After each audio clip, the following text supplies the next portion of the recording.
امریکی صدر Donald Trump کا کہنا ہے کہ ایران اور اسرائیل کو معاہدہ کرنا چاہیے۔ ایران اور اسرائیل بالآخر معاہدہ کریں گے۔ کشیدگی کو کم کرنے کے لیے بہت سی کالز اور ملاقاتیں ہو رہی ہیں۔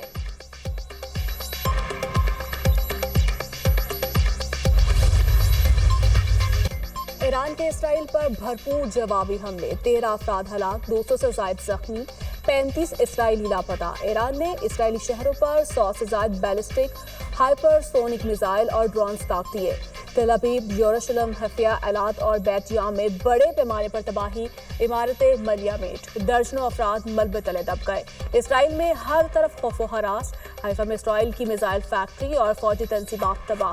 وائزمین ریسرچ سینٹر کھنڈر بن گیا۔ اسرائیل نے ایران کے حملے میں آئل ریفائنری اور سپلائی پائپ لائن تباہ ہونے کی تصدیق کر دی۔ اسرائیلیوں نے ایک اور رات پناہ گاہوں میں گزاری۔ یمن کا بھی اسرائیل پر بیلسٹک میزائلوں سے حملہ۔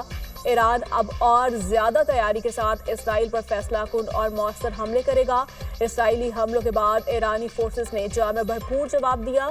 دشمن کے خلاف ہر اقدام قومی سلامتی کے لیے اٹھایا جا رہا ہے۔ سربراہ ایرانی فوج امیر حاتمی کی گفتگو، طویل جنگ اور تباہ کن حملوں کی تیاری کر رہے ہیں۔ اسرائیل باز نہ آیا تو حملے مزید بڑھائیں گے، اپنے شہداء کا بدلہ لیں گے۔ پاسداران انقلاب کا اعلان، آج کی صبح بہت کٹن اور تکلیف دہ ہے، اسرائیلی صدر کا بیان۔